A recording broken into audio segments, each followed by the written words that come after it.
अस्सलाम वालेकुम, नमस्कार, सत श्री अकाल एंड गुड इवनिंग। मैं हूं आरजू काज़मी और आप देख रहे हैं पॉइंट ऑफ व्यू। हमें जी आज भारत से ज्वाइन किया है आप सबके जाने पहचाने रोहित शर्मा जी ने। बहुत शुक्रिया रोहित कि आज आप आए, थैंक यू सो मच। और नमस्कार, पाकिस्तान थैंक्स अ से लॉट। उमर अल्ताफ ने, बहुत शुक्रिया उमर अल्ताफ कि आप आए हैं। और उमर को भी हम देखते रहते हैं अक्सर टीवी चैनल्स के ऊपर और स्पेशली इंडियन टीवी पे बड़ा जबरदस्त तरीके से डिफेंड कर रहे होते हैं उमर। और बहुत शुक्रिया उमर कि आप आए। और थैंक यू। आज जी हम बात करेंगे इंडिया पाकिस्तान की, लेकिन उसके बीच में है अफगानिस्तान। और अफगानिस्तान को जो कहना चाहिए एड हो गई या जो उनकी मदद करना चाह रहा है ना भारत।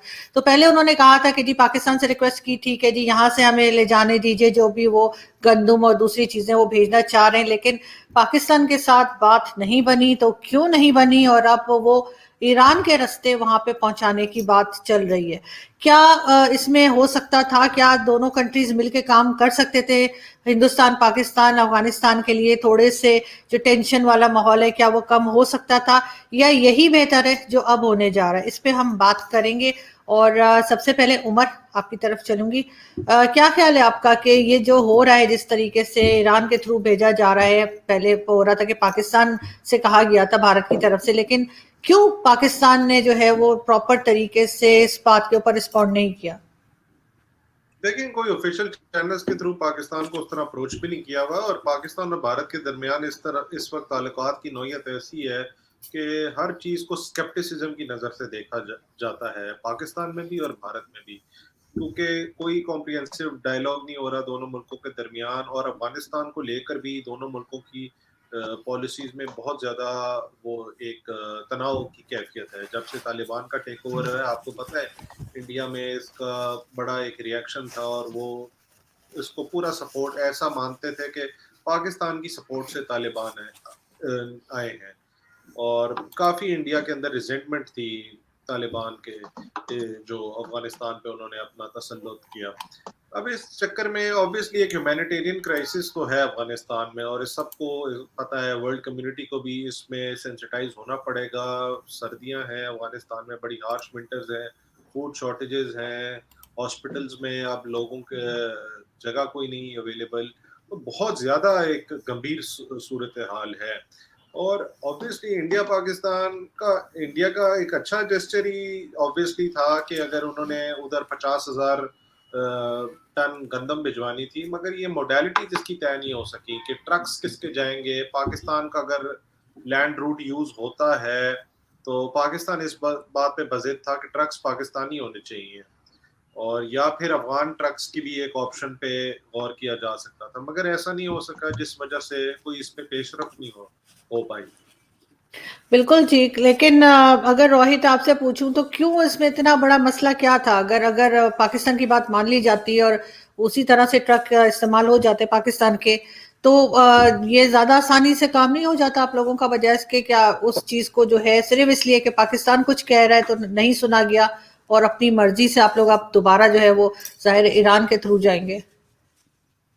नहीं, ये तो अच्छी बात है। पाकिस्तान बहुत टाइम से बोल रहा है कि वहां पे एक क्राइसिस आ रही है, मैं भी इसको मानता हूं।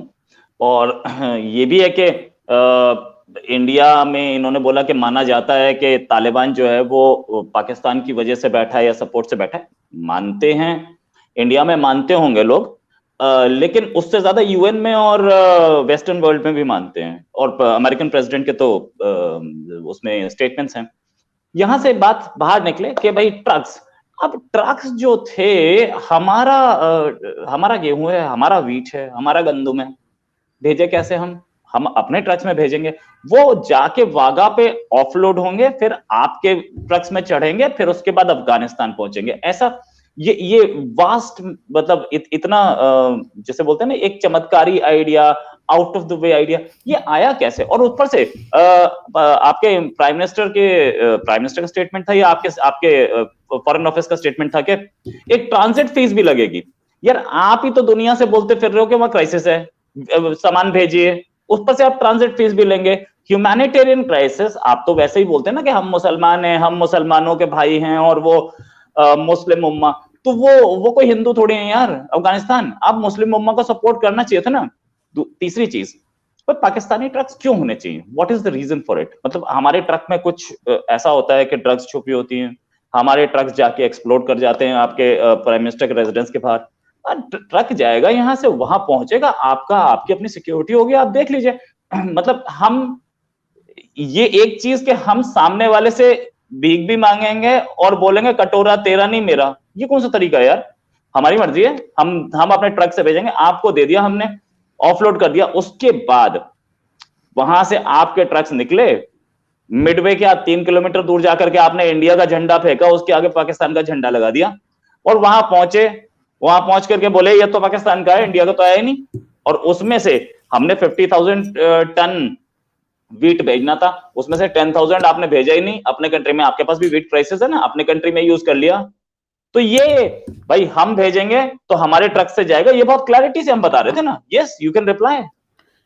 जी जी उमर, देखिए, आप एक कुछ तो कहना उन्होंने चाह बात रहे थे? की, भीख की बात की, पता नहीं भीख किसको, ये वो चैरिटी को भीख कहते हैं या किसको चैरिटी दे रहे हैं, ये तो एक मुझे तो लफ्ज भी एतराज है। ये पता नहीं, अगर किसी के लिए भीख है तो अच्छा हुआ, ये भीख नहीं किसी तक उन तक पहुंच सकी, या हमारे रास्ते कम से कम नहीं पहुंची है। दूसरी बात के फिर इस तरह की कॉन्डिसेंडिंग बात के ट्रक्स पाकिस्तान के प्राइम मिनिस्टर की रेजिडेंस पे, मेरा ख्याल से आप कोशिश कर लें, अगर ये ख्वाहिश है या क्या है, या डिकॉय है या ट्रोजन हॉर्स है या ट्रक। मेरा ख्याल से अगर आप चैरिटी कर रहे हैं, उसको चैरिटी रहने दें, ना उसको जिताएं, ना उसको भीख कहें, ना उसको इस तरीके से कहें। वो तो अगर कोई सिक्योरिटी हैजर्ड हो जाएगा तो उसके भी मैकेनिज्म्स हैं डील करने के लिए।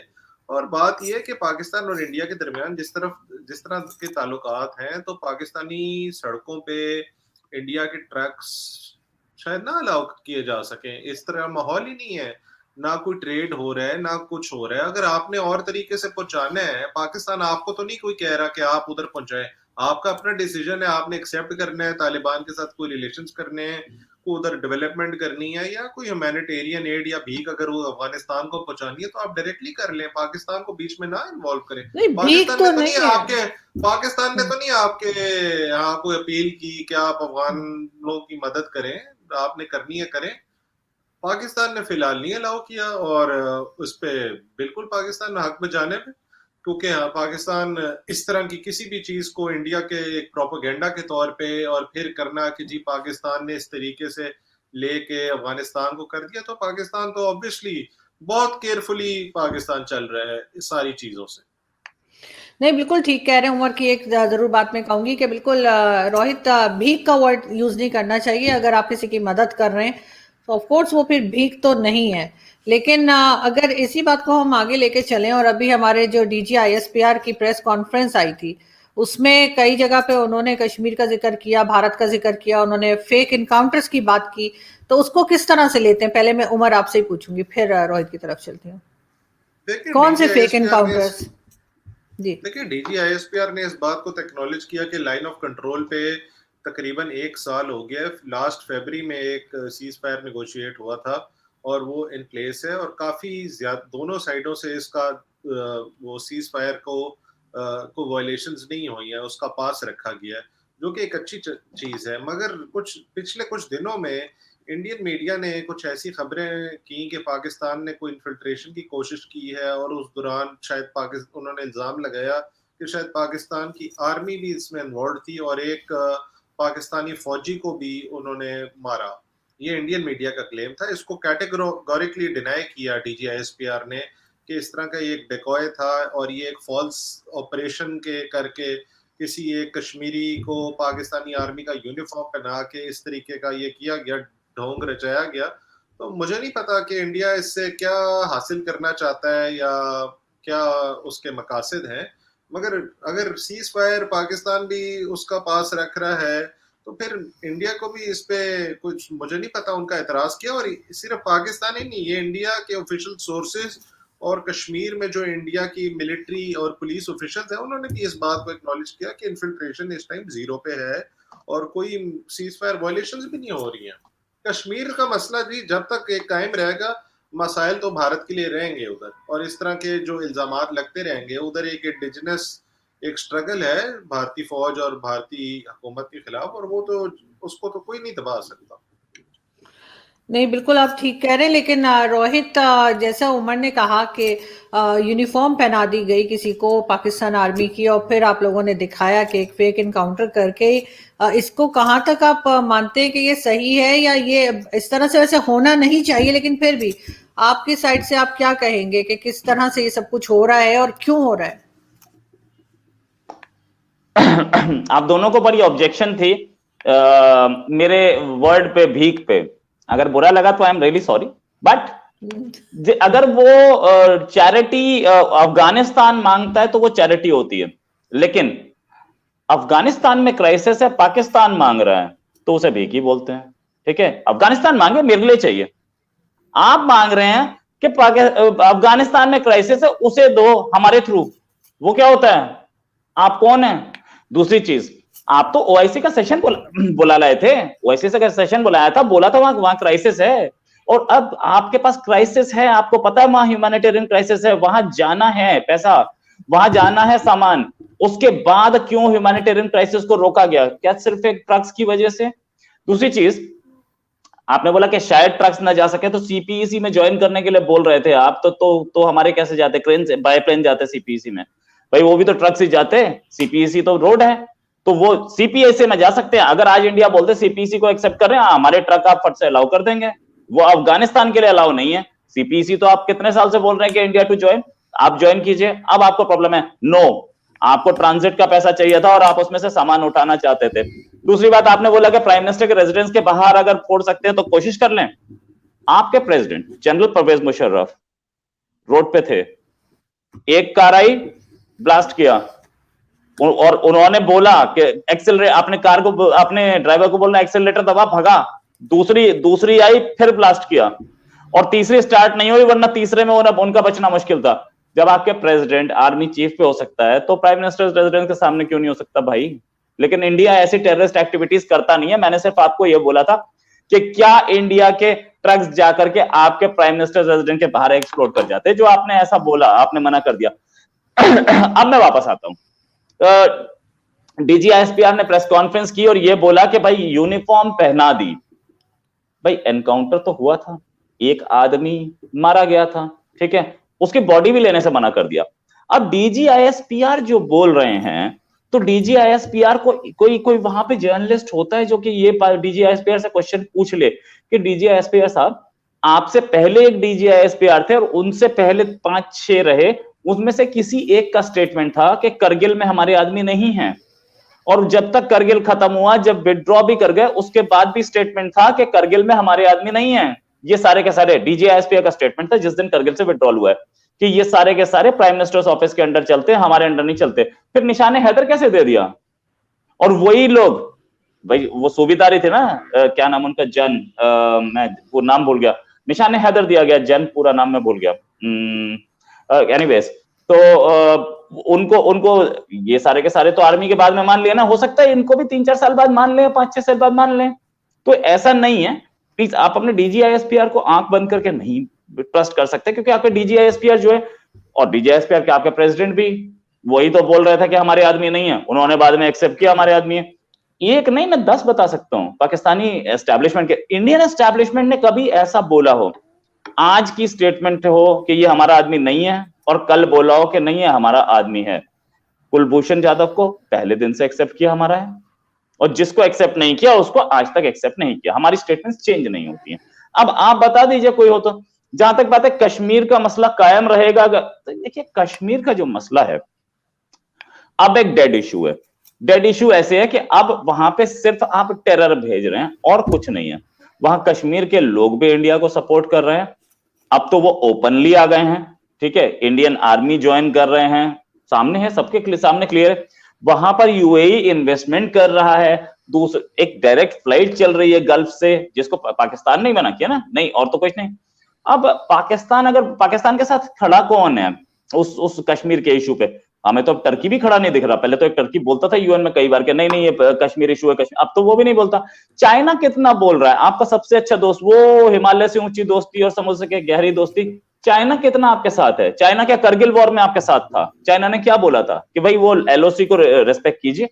इसका मतलब चाइना ने आपकी गलती बता दी थी, आप कश्मीर के लिए लड़ रहे थे ना। तो आपके साथ कोई खड़ा नहीं है, कश्मीरी आपके साथ नहीं खड़े हैं, तो अब वो ठीक है, कोई मसला नहीं रहेगा, चार गुंडे, 4 आतंकवादी तो कोई भी भेज सकता है, नो प्रॉब्लम। नहीं, ऐसा नहीं है कि 4 आतंकवादी भेजने के लिए यहाँ लोग बैठे हुए, लेकिन उमर वाकई में ट्रांजिट की फीस के पीछे हमने ये सारा कुछ किया, सारी नौटंकी। जी पहले तो जी मैं इनके जवाब देना चाहूंगा। इन्होंने बात की पाकिस्तानी DGI-SPR की स्टेटमेंट्स को, कहा कि इसको सीरियसली नहीं लेना चाहिए। ये मेरे ख्याल से ऐसे मुल्क के बात कर रहे हैं जहाँ की डिफेंस एस्टेब्लिशमेंट एक अभिनंदन जैसे बंदे को प्रोपेगेंडा वैल्यू के लिए वीर चक्रा दे देते हैं, और अपने ही एक मिलिट्री अवार्ड को डिमीन करने वाली बात है। यानी वीर चक्रा तो उसको मिलना चाहिए जिसने कोई गैलेंट्री दिखाई हो या कोई जिसकी कोई अचीवमेंट हो और जिसने कोई दुश्मन का नुकसान किया हो। इन्होंने तो उसको अपने ही एक मिलिट्री अवार्ड को, चले वो इनका हमारे लिए तो कोई उसका अपनी, अगर इस तरीके से अगर इन्होंने वीर चक्रा देने हैं तो ये अपना अवार्ड ही इनको नजरसानी करनी पड़ेगी, जिन इन्होंने अपने सोल्जर्स को दिया होगा, जिन्होंने को बहादुरी दिखाई होगी, उनके उनके लिए भी ये उनके मुंह पे तमाचा है अभिनंदन को देना। दूसरी बात इन्होंने की, मुझे गिनवाया कि जी परवेज मुशर्रफ पे अटैक हुआ, तो जिनके मुल्क के महात्मा गांधी जी को इनके RSS ने मार दिया, ठीक है जी। फिर इनके राजीव गांधी, इंदिरा गांधी, उनको पाकिस्तान वो टेररिज्म का शिकार हुए, उसमें कोई पाकिस्तानी हैंड इन्वॉल्व नहीं था। तो ये देखे ना, इस तरीके से कहना किसी के प्राइम मिनिस्टर को, तो वो तो डिफेंसेस तो बहुत सारे मुल्कों के वीक होते हैं, और ना गांधी जी को पाकिस्तान ISI ने मरवाया, ना इंदिरा गांधी को, इंटरनल इनके मसाइल थे। गोल्डन टेम्पल पर हमला जो किया था उसका रिएक्शन था, फिर वो टैमिल टाइगर्स के इशू की वजह से रिएक्शन आया, राजीव गांधी जी की हत्या होगी। तो ये चीजें तो अभी इवन मोदी जी के भी पता नहीं पंजाब में, वो भी उस पे भी उनकी भी सिक्योरिटी लैब्स कोई आ गया। तो ये चीजें तो चलती रहती हैं ऐसे देशों में। पाकिस्तान और भारत में एक दूसरे को हम क्या साबित कर सकते हैं इसमें। मैंने कहा सिर्फ एक हिस्टोरिकल बात की, तो मैं भी एक अपना इस पे वर्जन डाल दूं। और जहां तक बात है CPEC में भारत की शमूलियत की, भारत तो अभी भी वेलकम है। अभी तो चाइना के साथ भारत के हालात इतने गंभीर हो गए हैं कि गलवान और उधर अभी भी मसला वो चल रहा है, चाइनीज इंग्रेस बहुत ज्यादा है उधर। मोदी जी बिल्कुल खामोश हैं, बिल्कुल ही ठंड चिल प्रोग्राम है। चाइनीज काफी इंग्रेस कर चुके हैं with in the Indian territory. Pakistan के लिए तो ये फर्जी सर्जिकल स्ट्राइक्स भी और ये सारा होता है। चाइना ने तो इनको सांप सुगाया हुआ है बेसिकली। तो CPEC में आ जाए, अच्छा है, मामला उधर से भी ठीक हो जाएंगे। जो आज जिसको आप डिस्प्यूटेड एरिया है चाइना के साथ, चाइना का क्लेम उस पर मजीद फौजी कार्रवाई के बगैर ही चाइना का क्लेम हो जाए, भारत मान ले, क्योंकि लड़के तो भारत का पिछले साल भी काफी ज्यादा नुकसान हो गया था। लेकिन उमर सिर्फ जैसे पहले रोहित ने कहा था कि सिर्फ ट्रांजिट फीस की वजह से हमने ये सब कुछ किया कि हम इनके ट्रक्स नहीं जाने दे रहे, मतलब कितनी फीस आ जाती है हमें, कितनी कोई फीस आ जानी थी, वो तो अलाउ हम कर देते। ट्रांजिट फीस का क्या मसला है, वो तो कोई इशू ही नहीं है। कितनी पाकिस्तान के लिए ना, पाकिस्तान को अपने लिए एड चाहिए, ये अपनी गुजारे, अच्छा है पाकिस्तान के थ्रू ना गुजारे। फिर इनको ये शायद भारत में तो ऐसा नैरेटिव है कि पाकिस्तान नहीं वो सामान भी रख लेना होगा। आप गुजारे ईरान के थ्रू, हमें नहीं चाहिए, आपने करनी है उनकी मदद, ना करें आप। वो वैसी हालात खतर भारत के लिए बहुत मुश्किल हो गए हैं। जो अफगानिस्तान, नया अफगानिस्तान जो है, अगर वो ये तालिबान सरवाइव कर लेता है ये पीरियड और ये जो ह्यूमैनिटेरियन क्राइसिस है इसको अवॉइड कर लेता है, तो भारत के लिए तो मुश्किलात और बढ़ेंगी अफगानिस्तान में। तो क्यों, किस लिए आपको क्यों ऐसा लगता है?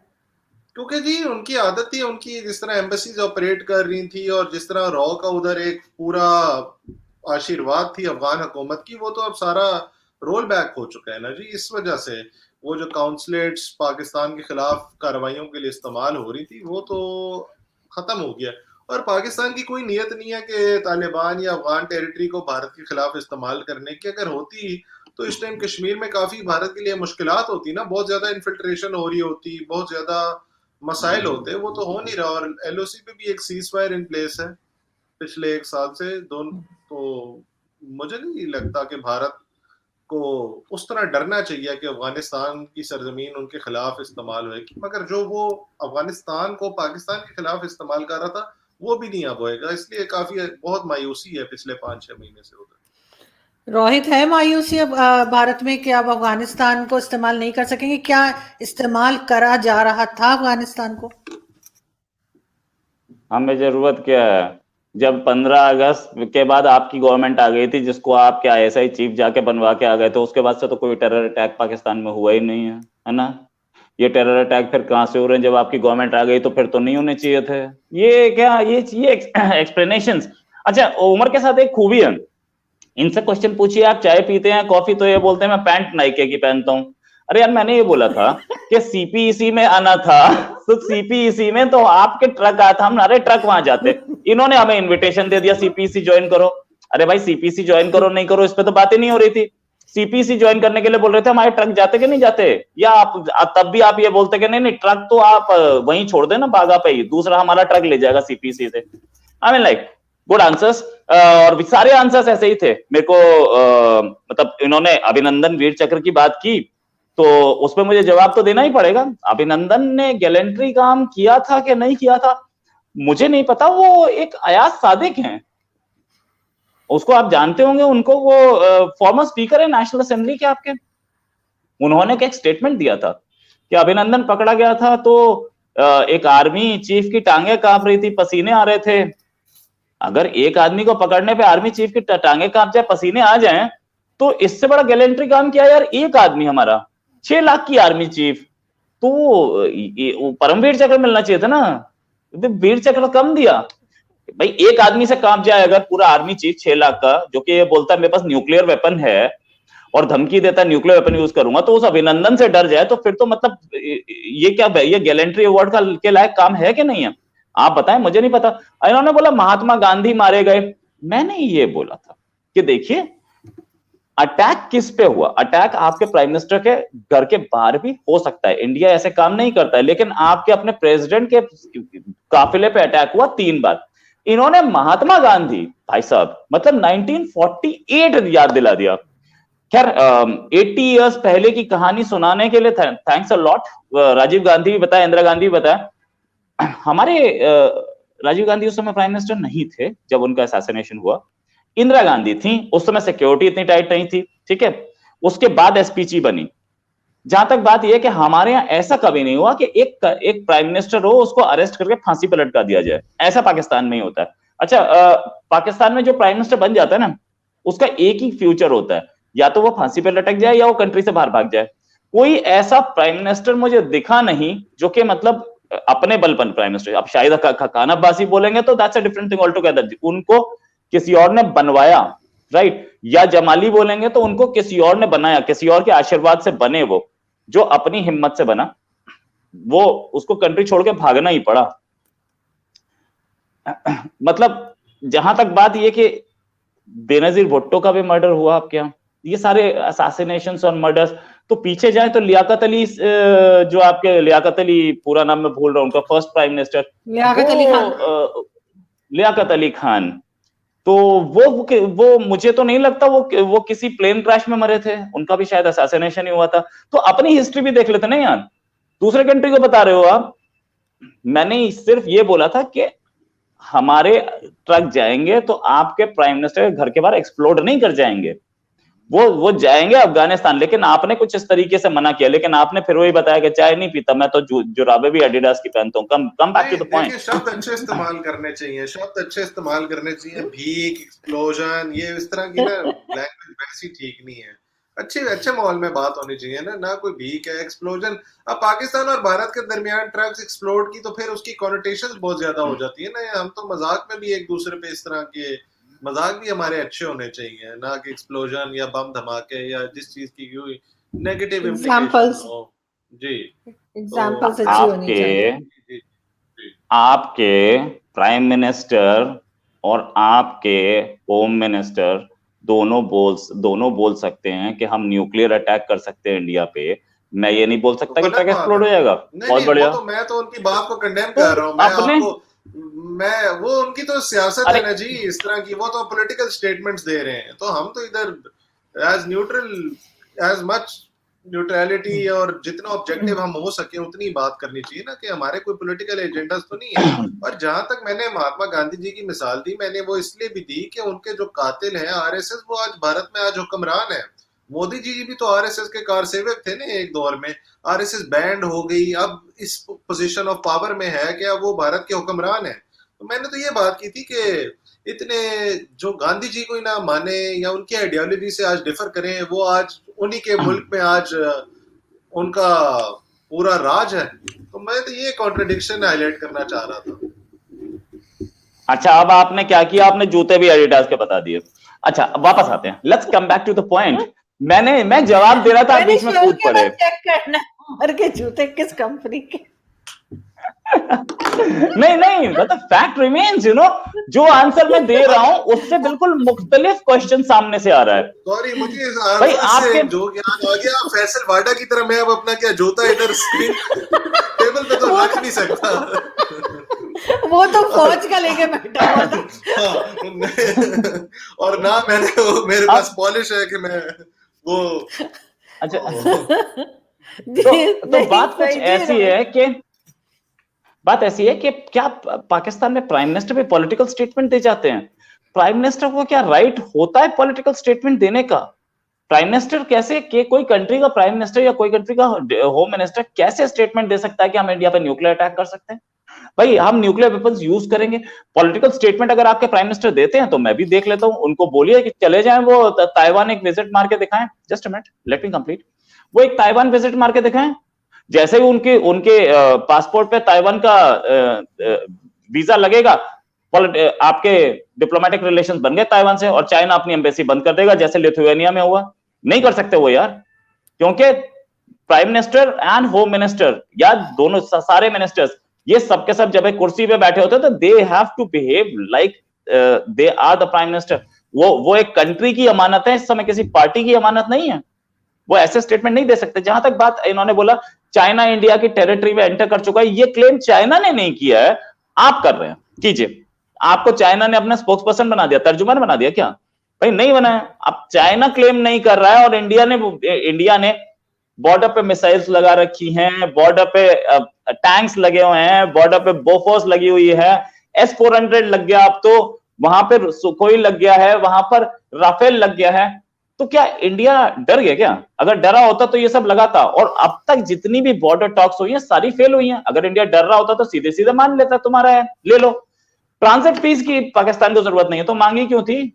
मतलब आपने ऐसे बोला था कि ठीक है शादी हो रही है, शगन दे जा थोड़ा। यार ये बढ़िया है, आप कुछ भी कर रहे हैं। मतलब ट्रांजिट फीस में तो जैसे नहीं होता कि शादी में कुछ दाएं बाएं से मांगने वाले भी आते हैं, तेरी शादी उससे है तू मुझे दे दे। यार ये क्या बात हुई? आई mean like Pakistan is behaving like that. अब जब एम्बेसीज ऑपरेट कर रही थी, रॉ ऑपरेट कर रही थी यार, उसके बाद अटैक्स बढ़े हैं। जब वहां पे तालिबान काबिज हुआ है उसके बाद से अटैक्स बढ़े। पहले तो आपने डोजियर दिया था एक लंबा चौड़ा, उस डोजियर में आपने क्या बोला था कि रॉ ऑपरेट करती है और अफगानिस्तान में बहुत सारे ट्रेनिंग कैंप्स हैं जहां से पाकिस्तान में टेरर आता है। ट्रेनिंग कैंप तो दिखे नहीं, सिर्फ एक का मेरे को याद आता है, उसका भी कोई वीडियो नहीं दिखा। अगर ऐसा होता यार, 200-250 अटैक हो रहे हैं आपके कंट्री में, 250 एक ही कैंप से हो रहे थे, किसको झूठ बोलते हैं? और अगर ऐसा भी था तो अब तो आपकी गवर्नमेंट थी, फैज अहमद बनवा के आए थे, अब तो वो कैंप बंद हो चुके होते। 4 महीने से ऊपर हो गए, अब भी अटैक्स हो रहे हैं। अब कहां से हो रहे हैं भाई? अब तो कैंप्स बंद हो गए, वो सारे के सारे भाग गए होंगे या उनको पकड़ लिया गया होगा। तो अब कहां से अटैक्स हो रहे हैं? असला बारूद कहां से आ रहे हैं? वो सब झूठ जो आपने उस डोजियर में बोले थे दुनिया के सामने एक्सपोज हो गए। Now coming back to RSS की हुकूमत है जिन्होंने गांधी जी को मारा। ये जो हिस्ट्री आप पढ़ रहे हैं ये मदरसों में ना, इसे बंद कर दीजिए। उस मदरसे में तो बिल्कुल मत जाना। किसी ने नहीं बोला कि आरएसएस इन्वॉल्व थी महात्मा गांधी के मर्डर में, आज तक किसी ने नहीं बोला। हमारी रिपब्लिक डे की परेड में लाल बहादुर शास्त्री, कांग्रेस के प्राइम मिनिस्टर, उन्होंने रिपब्लिक डे की परेड में आरएसएस को बोला था कि आप शिरकत कीजिए, और आरएसएस ने उस परेड में शिरकत भी की थी। आरएसएस उस परेड में थी, मार्च किया था उन्होंने। अगर वो महात्मा गांधी के मर्डरर्स में से एक होते तो कांग्रेस के प्राइम मिनिस्टर लाल बहादुर शास्त्री कभी आरएसएस को नहीं बुलाते। और आरएसएस क्या करता है, अगर कांग्रेस के prime minister RSS Lal Bahadur Shastri बुला रहे हैं आरएसएस को रिपब्लिक डे परेड के लिए, तो ये बात लाल बहादुर शास्त्री भली भांति प्रूव कर गए कि एक नेशनलिस्ट ऑर्गेनाइजेशन है और वो कंट्री के लिए काम करती है। इसके बाद एच.डी. देवेगौड़ा ऑपोजिशन के एक थर्ड फ्रंट के प्राइम मिनिस्टर थे। जिस प्राइम मिनिस्टर को सपोर्ट कांग्रेस का था, उस प्राइम मिनिस्टर का स्टेटमेंट था that RSS is a spotless organisation. अब हमारी ऑपोजिशन या कांग्रेस या कोई भी आरएसएस को ब्लेम करे, मुझे तो नहीं लगता कि कांग्रेस के सिवा किसी और ने आज तक आरएसएस को ब्लेम किया। पाकिस्तान से आते हैं, करते रहिए, क्या फर्क पड़ता है। लेकिन तो आरएसएस को कहीं पे आपने की थी, आरएसएस को बैन किसने किया? नथुराम गॉडसे आरएसएस का नहीं था ताल्लुक उसका, कांग्रेस आरएसएस को बैन क्यों हुआ? अगर वो इतनी अच्छी नेशनलिस्ट जमात है तो पाबंदी क्यों लगाई? ये तो ऐसे ही है ना। अब खैर टीएलपी का वैसी वायलेंस की, टीएलपी भी एक ऐसी ऑर्गेनाइजेशन है जिसकी एक वायलेंस की, मगर आरएसएस तो ये ऐसे ही है जिस तरह इमेजिन करना कि टीएलपी पाकिस्तान में हुक्मरान है। आरएसएस तो ऐसी ऑर्गेनाइजेशन है। आरएसएस पे आज तक आपने कोई टेरर का, आरएसएस का कहीं पे सुना है कि टेरर में इन्वॉल्व थे? कोई आप मुझे न्यूज़पेपर क्लिपिंग्स दिखा सकते हैं? जी, मालेगांव मदरसे में नहीं, उस मदरसे में जिस मदरसे में आप पढ़े होंगे उस मदरसे में नहीं। एक प्लेस ऑफ वर्शिप में करना, मदरसे को भी अच्छा? आप कोई गाली तो नहीं बना सकते ना। जो भारत में आरएसएस और जो उधर हो रहा है, मदरसा एक रिलीजियस स्कूल है, कोई गाली तो नहीं है। आपके जो फेथ स्कूल्स में जो हो रहे हैं, भारत में हो रहा है, आप तो आरएसएस को डिफेंड कर रहे हैं। मैं तो मौलवियों को कंडेम करता हूँ पाकिस्तान में, मैं तो हेडलाइनर चाहे हिंदू हो मुस्लिम हो, मैं तो कंडेम करता हूँ। आप तो इधर आरएसएस की वकालत कर रहे हैं। वकालत नहीं कर रहा हूँ, फैक्ट्स बता रहा हूँ मैं, वकालत नहीं कर रहा हूँ। बहुत एक्सट्रीम और हिंदू सुप्रीमेसिस्ट ऑर्गेनाइजेशन है। आपको मानना चाहिए कि आरएसएस एक भारत को तबाह कर रही है। आरएसएस भारत की तबाही का बायस है और उसको डिफेंड नहीं करना चाहिए किसी भी हार्डलाइन ऑर्गेनाइजेशन को। बिल्कुल करूंगा। एक सेकंड मैं इस पे रिप्लाई लूंगी। एक सेकंड रोहित जी, मैं इस पे रिप्लाई ले लूंगी आपका, लेकिन पहले मैं लास्ट क्वेश्चन जो है आप दोनों के लिए कि मैं यहाँ पे पहले कर लूं, फिर आप लोगों से बारी पूछ लूंगी। आरजू जी एक चीज जस्ट 1 मिनट।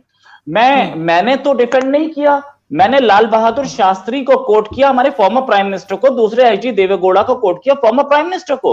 मैंने कहां डिफेंड किया?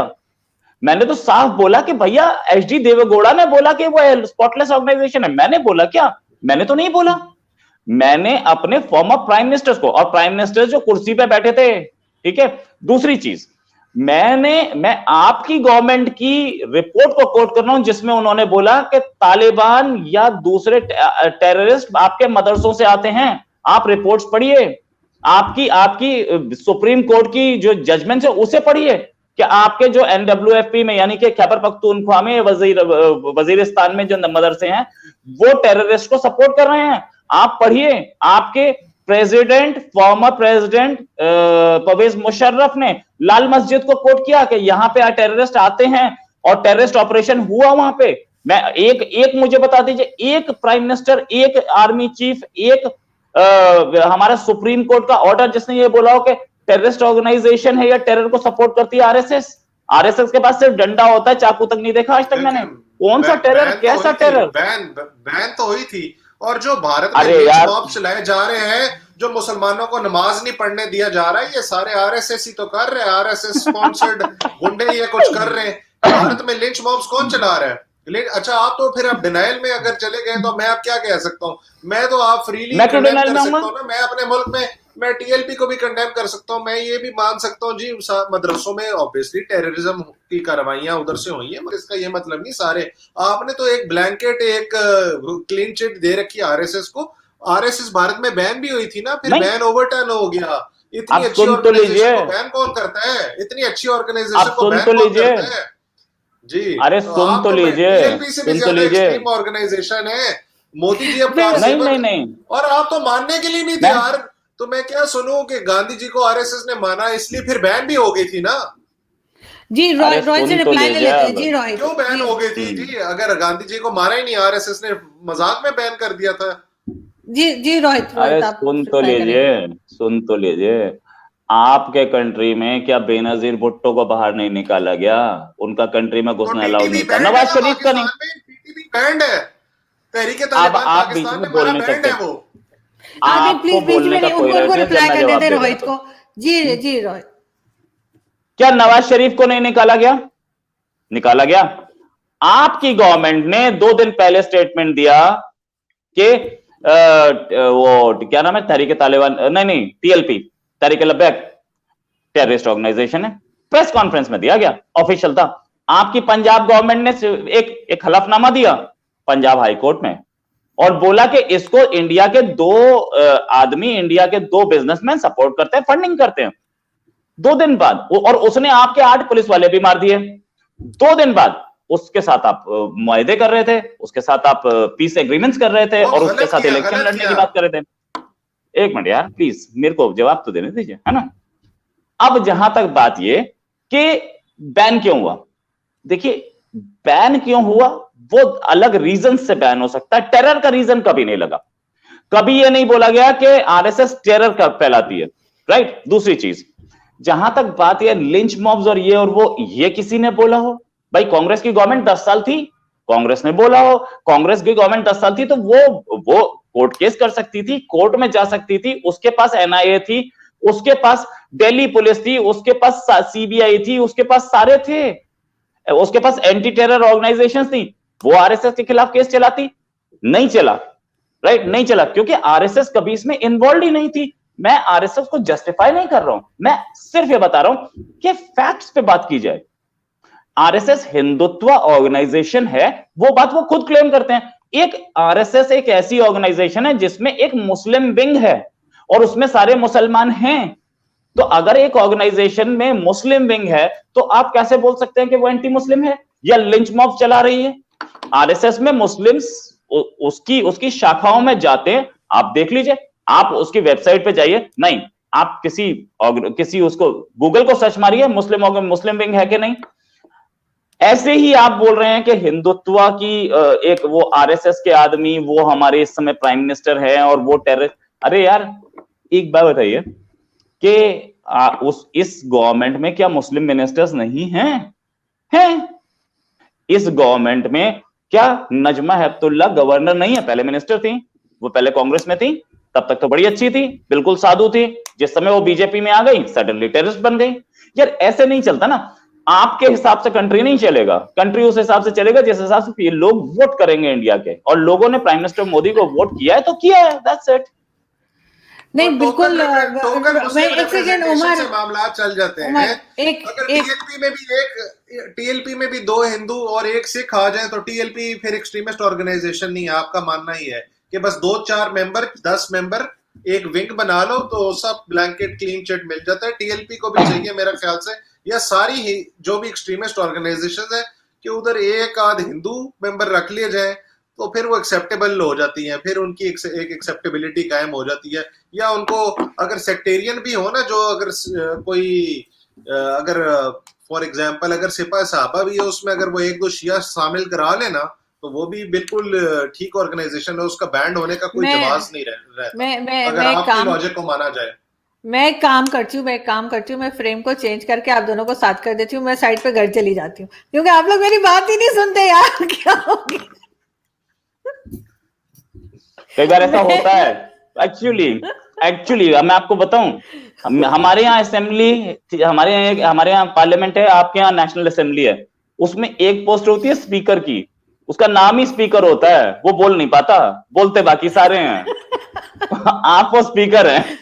तो मैं भी वही फ्रेम चेंज करके मैं साइड पे हो जाती हूँ। मुझे बस लास्ट में ये बता दें आप लोग, मैं शो क्लोज करना चाह रही हूँ कि दोनों के लिए एक ही सवाल है कि एक दूसरे के ऊपर हम एलिगेशंस लगाते हैं, ठीक है, मुंबई अटैक्स का भी कहा गया, डोजियर भी दिया गया, सब कुछ किया गया, लेकिन फिर भी कुछ साबित नहीं हुआ, जबकि कहा गया कि जी अजमल का साहब इधर था उधर था, हामिद मीर साहब की भी कई रिपोर्ट्स मौजूद हैं। और इसी तरीके से पाकिस्तान भी बहुत बार कई चीजें कहता है और उसके बाद चाहे वो जो हमने उनका इकलौता एक जासूस पकड़ रखा है तो उसको भी जो है वो चीज आखिर हम इसको सॉल्व क्यों नहीं कर पाते हैं? सब तमाम तर प्रूफ्स देने के बाद, तमाम सबूत देने के बाद भी आखिर उसका कोई हल या कोई रिजल्ट क्यों नहीं निकलता? पहले मैं आपकी तरफ चलती हूँ रोहित। देखिए प्रूफ्स दिए जाते हैं, सब कुछ दिया जाता है, ठीक है, लेकिन उसको कोई एक्सेप्ट तो करेगा भाई। वो प्रूफ को आप सीधे सीधे ये जो बालाकोट के बाद तो 3 घंटे में डिनाई कर दिया था, है ना। अब वो 3 घंटे में कोई मर्डर इन्वेस्टिगेशन आज तक हुई है पाकिस्तान में? उसको आप सीधे सीधे डिनाई कर देते हैं। मैं आप देखने भी नहीं, उसको खोल के तो पढ़ लीजिए, 3 घंटे तो उस प्रूफ को, वो डोजियर जो हमने दिया था उसे पढ़ने में लग जाते हैं, आपने सीधे डिनाई कर दिया। मैं आपको 10 बता सकता हूँ, आपने मुंबई अटैक को सीधे सीधे प्रूफ डिनाई कर दिया। उसी पे वो डेविड कोलमैन हेडली को सजा हुई, अमेरिका में सजा हुई, 30 साल से ज्यादा की सजा हुई। तो ये चीजें कि आप सीधे सीधे डिनायल मोड में हैं। भाई मैं अपने आप को नहीं कोट कर रहा, इंडिया को नहीं कोट कर रहा, मैं कोट कर रहा हूं जिल्मे खलीलजाद को, जो कि उस जमाने में अमेरिकन एम्बेसडर टू अफगानिस्तान थे। उन्होंने लिखा, अपनी किताब में लिखा, आज भी वो अफगानिस्तान के लिए एक मेजर रोल प्ले कर रहे हैं। उन्होंने अपनी किताब में लिखा कि हमें नहीं पता कि पाकिस्तान हमारा दोस्त है या दुश्मन है, क्योंकि जो मशीनरी, जो नाइट विजन डिवाइस हम पाकिस्तान को दे रहे हैं तालिबान से लड़ने के लिए, उस जमाने में 9/11 से पहले, ये वही वेपनरी, वही नाइट विजन डिवाइसेस हमें तालिबान के पास से मिल रहे हैं। और पाकिस्तान हमेशा डिनायल मोड में रहता है, हमेशा झूठ बोलता है कि नहीं ये तो हमने दिया ही नहीं। तो ये कहां से आते हैं? क्या वो टोडा बोरा की सुरंग खोदते हैं तो नाइट विजन डिवाइस निकलता है? तो Pakistan has always been in denial mode. अगर वो सच बोलना चाहता है, अगर वो सच पे काम करना चाहता है, और if Pakistan is really interested in good terms, हम तो शुरुआत से बोलते रहे, हम तो लाहौर तक गए थे वाजपेयी जी, लेकिन पीछे से करगिल में घुस गए आप लोग। तो पाकिस्तान हैज टू अंडरस्टैंड कि इंडिया के साथ कैसे चलना है और क्या करना है। हम लोग पीस चाहते हैं, लेकिन बार बार तो ऐसा ही होता है कि वहां से टेरर आ रहा है। जब तक टेरर आएगा तब तक तो हम बातचीत नहीं कर पाएंगे। Sorry for that. और यही सेम उमर, मैं आपसे भी पूछना चाहूंगी कि पाकिस्तान की तरफ से भी कई बार एलिगेशंस लगाई जाती हैं, तो आखिर क्यों उसका कोई रिजल्ट हम नहीं निकाल पाते? लेकिन उससे पहले रोहित, आइंदा कोई चीज आप हमें भेजें तो प्लीज ऐसी ना भेजें जैसे 3 घंटे लगे पढ़ने में। 5 मिनट से ज्यादा हम पाकिस्तानी पढ़ते हैं तो हमें चक्कर आने शुरू हो जाते हैं, तो इसलिए हमें थोड़ा उसको शॉर्ट फॉर्म में करके भेजें। जी उमर, आप बताइए कि क्यों हम कुछ रिजल्ट नहीं निकाल पाते? और अभी भी सुना यही जा रहा है कि कुलभूषण को भी जो है पैसेज दिया जा रहा है कि जिससे वो वापस जा सके। क्यों हम कुछ साबित नहीं कर पाते? नहीं, मेरा नहीं ख्याल कुलभूषण को कोई ऐसा पैसेज दिया जा रहा है जिससे वो वापस जा सके, और ना ही उसको जाना चाहिए। अगर उस पर इल्जाम साबित होते हैं तो उसको उसकी सजा होनी चाहिए। एक फेयर ट्रायल का जरूर हक उसको हासिल है। देखिए, मामलात इसलिए नहीं बढ़ सकते क्योंकि भारत में चाहते ही नहीं ना, भारत में एक संजीदगी ही नहीं है। उधर एक ऐसी सरकार है जिसको पाकिस्तान के साथ नफरत का एक फिजा कायम रख के उसको उसका फायदा है। तो हालात तो इसलिए बढ़ नहीं सकते because the ruling party in India is hostage to its own electorate basically. तो इस वजह से हालात नहीं बढ़ सकते। अभी शायद कोई नियर फ्यूचर में भी कोई बेहतरी की उम्मीद नहीं है, इसलिए पाकिस्तान भी किसी भी भारत की जो भी मूव होती है उसको शायद रेसिप्रोकेट भी नहीं करना चाहता, और ना ही कोई पहल करना चाहता, क्योंकि एक किसके साथ आप बात कर रहे हैं। दरअसल ये है कि उधर एक जो सरकार है, जो जिस तरह पाकिस्तान की इन्होंने बात की पहले, फिर मैं वही ला रहा हूँ कि इनको बहुत ऑब्जेक्शनेबल लगे स्टेटमेंट्स पाकिस्तान के शेख रशीद की, कि उन्होंने न्यूक्लियर वॉर की बात की। और मैं तो ऐसी स्टेटमेंट्स को कंडेम करता हूँ। न्यूक्लियर आपको ब्लैकमेल किसी भी मुल्क को, अगर भारत में भी राजनाथ सिंह ने बात की कि जी नो फर्स्ट यूज पॉलिसी हमारी नहीं होएगी।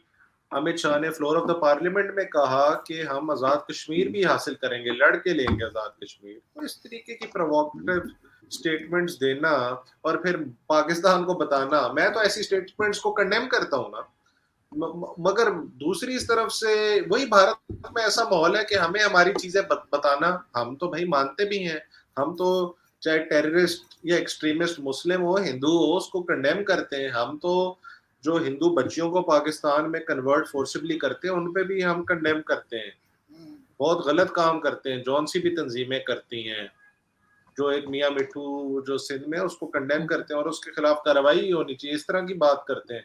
मगर दूसरी तरफ एक मुल्क के अंदर लिंच मॉब्स को सरकारी सतह पर, यूपी के जो हैं ये योगी आदित्यनाथ, इन्होंने जो जिस तरीके के दंगे फसाद कराए, और अभी भी भारत के अंदर जो एक बात हो रही है कि जिस तरीके की हेट स्पीच किया, फारूक अब्दुल्ला को देखें, नसीरुद्दीन शाह को देखें। मैं कोई एक्सट्रीमिस्ट या मदरसे के पढ़े हुए लोगों की नहीं बातें कर रहा, वो किस तरीके से उनका वो रंजीदा है। ये वो लोग हैं जो भारत के मुस्लिम इलीट है। और जिस तरह के मैं उनके इंटरव्यूज देख रहा हूँ करण थापर को द वायर पे, वो तो बाकायदा इस मुल्क, नसीरुद्दीन शाह ने तो इस हद तक कह दिया कि अगर मोदी के आज के वक्त अगर फैसला करना होता कि पाकिस्तान जाने, तो भारत तो शायद फैसला मुख्तलिफ होता, शायद वो पाकिस्तान ही जाते उनके बड़े। इस तरह की तक उन्होंने बात की। और ये वो शख्स है जिनके भाई इंडियन आर्मी के डेप्यूटी चीफ रह चुके हैं, नसीरुद्दीन शाह के। तो इस तरह के मुसलमान अब भारत में तो ये हालात हो गए हैं। तो और भारत एक सेकुलर रियासत का भी एक ढोंग रचाया हुआ है। लेकिन नहीं, हम तो पाकिस्तान को नहीं चाहते कि एक एक्सट्रीमिस्ट रियासत बने। और हम इस बात में हमें बड़ा एक सिविल सोसाइटी के तौर पे शायद हमारी आवाज उस तरह ना सुनी जाती हो। और हम तो नॉन स्टेट एक्टर्स के हाथों है ना, मगर एक मुल्क की सरकार ही जो इस तरह की आ जाए, उससे क्या बात हो सकती है। उधर के तो मुसलमानों को जीने का हक ही दे दिया जाए तो बहुत बड़ी बात होगी। तो मेरा नहीं ख्याल पाकिस्तान ऐसी एक सरकार से बात कर सकता है जो भारत में इस टाइम जो फिजा है। बिल्कुल सही ये कह रहा हूं उमर आपका। मैं बिल्कुल रोहित लास्ट आप जवाब दे सकते हैं उमर को। बिल्कुल जी। हाँ, इन्होंने बोला कि एक ऐसी सरकार है जो पाकिस्तान से नफरत करती है। पिछली सरकार में आपसे बड़ी अच्छी दोस्ती थी, हम दोनों आपस में विदाउट वीजा जाते थे। पिछली सरकार में कौन सी बातचीत हो रही थी? आपके मनमोहन सिंह के टाइम पे आपके प्राइम मिनिस्टर हुआ करते थे नवाज शरीफ, और उन्होंने स्टेटमेंट दिया था कि इस गवर्नमेंट से कोई बात नहीं करेंगे, हम नेक्स्ट से बात करेंगे क्योंकि ये गवर्नमेंट हमसे बात नहीं कर रही है। स्टेटमेंट था, आप जरा सर्च कीजिएगा, मिलेगा आपको। नो फर्स्ट यूज नहीं, हमारी कोई परमानेंट पॉलिसी नहीं है। ये तो भैया पहले भी हमारे प्राइम मिनिस्टर मोदी बोल चुके थे। लेकिन क्या इस नो फर्स्ट यूज हमारी परमानेंट पॉलिसी नहीं है? इससे क्या हमने न्यूक्लियर अटैक की धमकी दे दी किसी कंट्री को? हमने ये बोला भाई हमारे ऊपर अगर अटैक होगा तो हम फर्स्ट यूज भी कर सकते हैं। हमने ये तो नहीं बोला कि हम न्यूक्लियर पे अटैक करेंगे। So this is no alibi to what your politicians said कि हम न्यूक्लियर अटैक करेंगे। कश्मीर हम लड़के लेंगे। आप क्या बोलते हैं? कश्मीर ले जाओ, आपका है, डोमिनोज पिज्जा है, फोन करते हैं अभी पहुंच जाएगा, या मैकडोनल्ड्स है। अरे यार, मतलब कश्मीर आप बोल रहे हो कश्मीर हम लेंगे, हमने बोल दिया तो बुरा किया। ये this is I mean like hypocrisy. And then Hindu बच्चियों को कन्वर्ट करा दिया जाता है, आप उसे कन्वर्ट करते हैं, आप उसे कंडेम करते हैं। आपको कंडेम करना चाहिए, रोकना चाहिए। आप पाकिस्तान में बैठे हैं, इंडिया कंडेम करेगा, अमेरिका कंडेम करेगा, जो उसे रोक नहीं सकता। रोकना आपको है, आप रोकने की जगह कंडेम कर रहे हैं। वेरी गुड यार, वाओ, प्राउड ऑफ यू। योगी ने दंगे फसाद करवाए, 5 साल हो गए योगी को। मुझे जरा दिखाना कितने दंगे फसाद होंगे। कल फिर कर लेंगे इसको एक और। कल मुझे आप रिकॉर्ड्स लेके आना कि यूपी में कितने दंगे हुए योगी के गवर्नमेंट में। आप बिल्कुल डिनायल में, मैं वही आपसे भी बात करना मुश्किल हो रहा है क्योंकि आप भी डिनायल में, कुछ मानने के लिए तैयार ना हो जो लोग ना, उनके साथ बहस ही नहीं हो सकती है। मैं तो ये बात कर रहा हूँ कि हम बड़ा दिल भी दिखा लें या किसी चीज को कंडेम भी कर दें, नहीं, दूध और शहद की नहरें बह रही हैं, सब अच्छा है। भारत के मुसलमानों में के लिए बीजेपी से अच्छी सरकार या योगी जी से अच्छा या मोदी जी जो गुजरात के कातिल आपके प्रधानमंत्री हैं, उनसे अच्छी कोई चीज नहीं है भारत। मैं फैक्ट्स पे बात करूंगा, मैं फैक्ट्स पे बात करूंगा। मैं कभी ऐसे हवा में मैं किसी नहीं पता नहीं, I am pulling these facts from, I am pulling these facts from official records. मैं आपको ऑफिशियल रिकॉर्ड्स के फैक्ट्स बताऊंगा। रुकिए ना, जस्ट रिपोर्ट को आप ऑफिशियल मानते? बिल्कुल ही। आप मेरा मतलब कुछ मानने के लिए नहीं तैयार है तो ऐसी डिबेट का प्लीज थोड़ा सा कॉम्पैक्ट करके ना, बिकॉज मैंने क्लोजिंग भी जाना, लेकिन ये कि हम यही टॉपिक को हम कल फिर कर लेंगे अगर आप लोग लाना चाहते हैं कोई फैक्ट्स और वो अगर आप लोग शेयर करना चाहते हैं ऐसे। बिल्कुल ऐसे। सच्चर कमीशन की रिपोर्ट थी किस चीज पे? अगर ये बता दे मुझे तो मैं आज मान लूंगा कि सही बोल रहे हैं ये। क्या वो मुस्लिम पे एट्रोसिटीज पे थी? वो सच्चर कमीशन रिपोर्ट इस चीज पे थी कि मुस्लिम्स के पास जॉब्स नहीं है, इसलिए वो क्राइम में जा रहे हैं, टेरर नहीं, टेरर पे नहीं, मुस्लिम नहीं, डेप्रिवेशन पे नहीं थी, डेप्रिवेशन पे नहीं थी। नाउ कमिंग आप जब आपको दिख जाता है कि मेरे सारे फैक्ट्स फेल हो चुके तो आप बोलना शुरू कर देते हैं। फारूक अब्दुल्ला, नसरुद्दीन शाह ने बोला कि कितनी एट्रोसिटीज हो रही हैं। फारूक अब्दुल्ला को चीफ मिनिस्टर बना था, वो इंडिया में बने थे, पाकिस्तान में नहीं बने थे। उनको राइट दिया गया था। नसरुद्दीन शाह सारे हिंदुओं के बीच में वो कैसे इतने बड़े एक्टर बन गए? कैसे बन गए? किसने बनाया उनको? ठीक है, चलिए मैं बोल रहा, अगर ऐसा कुछ होता ना, वो कभी एक्टिंग के कैमरा नहीं फेस कर पाते। और उन्होंने अगर वो एक इंटरव्यू में बोल दिया कि अगर आज वो फैसला लेना होता तो मैं पाकिस्तान जाता, तो चले जाए। उनको क्या हाथ पकड़ के रोका हुआ है? क्यों नहीं अप्लाई करते वो पाकिस्तानी सिटीजनशिप? मैं भी देख लेता हूँ ना, पिछले 30 साल में तो किसी ने नहीं अप्लाई की। पाकिस्तान से इंडिया लोग आ रहे हैं, सिटीजनशिप ले रहे हैं, एट्रोसिटीज हैं, गोली मार दी जाती है, जिंदा जला दिया जाता है, लेकिन फिर भी पाकिस्तानी मुस्लिम्स इंडिया आ रहे हैं। ये भी तो जा सकते हैं। इनको क्या प्राइम मिनिस्टर मोदी ने बोल दिया आपके बिना कंट्री नहीं चलेगा, आप रुकिए यहाँ पे? ये क्यों नहीं जाते? जाए ना, मैं भी देखना चाहता हूँ कितनी हिम्मत है स्टेटमेंट देना। हम तो 20 करोड़ लोग नहीं रख सकते आपके। 20 करोड़? अरे अबे एक तो जा नहीं रहा, 20 करोड़ के सपने ले रहे हैं आप, एक नहीं जा रहा। हम तो लेने के लिए नहीं तैयार है, वो आपको ही टकराव देंगे। वो उन्होंने क्या अरे वो मोदी से लड़ के देख लेंगे, वो तो नसीरुद्दीन शाह लेना ना लेना देख लेंगे, हमें डरा नहीं सकते। डरा नहीं सकते, लेना तो ऐसे स्टेटमेंट क्यों दे रहे हैं? लेना ना लेना बाद की बात, वो अप्लाई करेगा, अप्लाई करेंगे, अप्लाई कोई हमें तो कोई नहीं चाहिए, हमारी आबादी पहली बहुत ज्यादा है, हमें 20 करोड़ नहीं चाहिए। उन्होंने वो आपके पास ही रहा, अप्लाई कोई करेगा तब तो आप बोलेंगे कि हमें लेने नहीं लेने। वो अप्लाई ही नहीं कर रहा, वो जाना ही नहीं चाहता, वो एक आदमी जाना नहीं चाहता।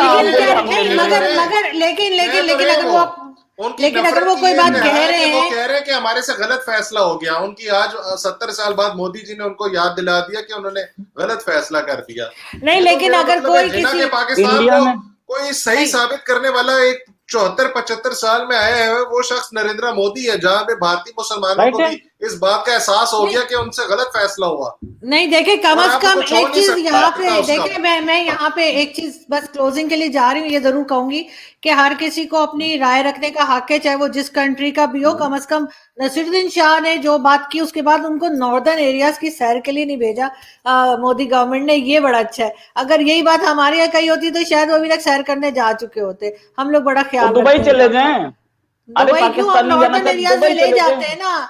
हम मतीउल्लाह जान को ले गए थे, हमने असदुर को तो खरीदारी कूट के रख दिया था, लेकिन बाकी हमारे यहाँ कोई बोलता है तो नॉर्दर्न एरियाज की सैर को ले जाते। तो एक आजादी होनी चाहिए बात करने की। और अगर वहां पे जो मुस्लिम्स हैं, चाहे वो नसीरुद्दीन शाह हो या कोई हो, अगर उन्हें कोई प्रॉब्लम है और वो बता रहे हैं तो बिल्कुल गवर्नमेंट को उसके ऊपर काम करना चाहिए, उसको सीरियसली लेना चाहिए कि वो क्या बात कर रहे हैं, और ताकि आगे लोगों को शिकायत ना हो। हर एक को ये कहना कि पाकिस्तान चले जाओ या पाकिस्तान से कहना हिंदुस्तान चले जाओ, ये ठीक नहीं है, बल्कि जिसको जहां प्रॉब्लम है उस प्रॉब्लम को देखना गवर्नमेंट का काम होता है।